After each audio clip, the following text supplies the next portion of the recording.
Welcome to cooking update. முட்டைக்கோசு இருந்தால் இந்த மாதிரி ஒரு வாட்டி செஞ்சு பாருங்கள். முட்டைக்கோசு 1/4 கிலோ எடுத்து பொடியாக அரிஞ்சு வச்சுருக்கேன். அதோட ஒரு வெங்காயத்தை அரிஞ்சு வச்சுருக்கேன், அதையும் சேர்த்துக்கலாம். 2 பச்சை மிளகா, கொஞ்சோண்டு கருவேப்பிலை, கொத்தமல்லி கீரையை அரிஞ்சு வச்சுருக்கேன், அதையும் சேர்த்துக்குவோம். இதோட 1 டேபிள் ஸ்பூன் மிளகாய்த்தூள், 2 tablespoon tomato sauce, 2 tablespoon red chili sauce, 1 tablespoon chicken masala, 1 tablespoon உப்பு, 1 கப் மைதா,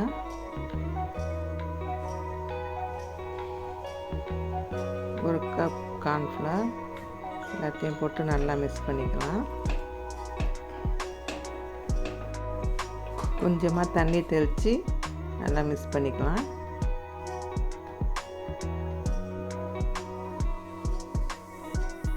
இன்னும் கொஞ்சம் தண்ணி சேர்த்து நல்லா மிக்ஸ் பண்ணிக்கலாம்.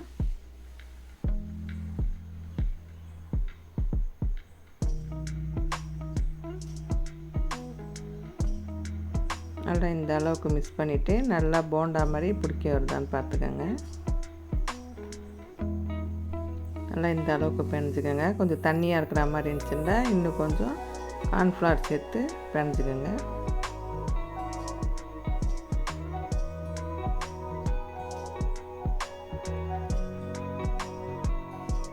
ஸ்டவ் ஆன் பண்ணி கடாயை வச்சு எண்ணெய் ஊற்றி, எண்ணெய் சூடு வந்ததுக்கப்புறமேல ஒவ்வொரு போண்டாவாக சேர்த்துக்க வேண்டியதுதான்.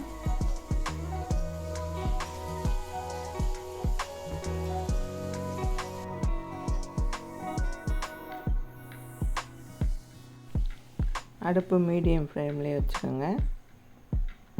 இந்த மாதிரி எல்லாத்தையும் ஒன்று ஒன்றா போட்டு நல்லா பொரித்து எடுத்துக்கலாம். இப்போ ஒரு பக்கம் வெந்துடுச்சு. இப்போ ஒன்று ஒன்றா பரட்டி போட்டுக்கலாம்.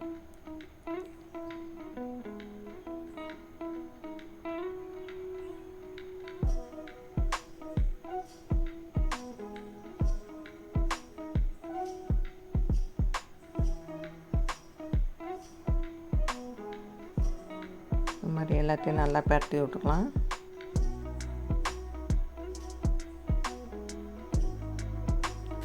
இப்போ 2 சைடும் கோல்டன் ப்ரௌன் ஆனோன்னு எடுத்துடலாம். நல்லா பொரிஞ்சு வந்துடுச்சு.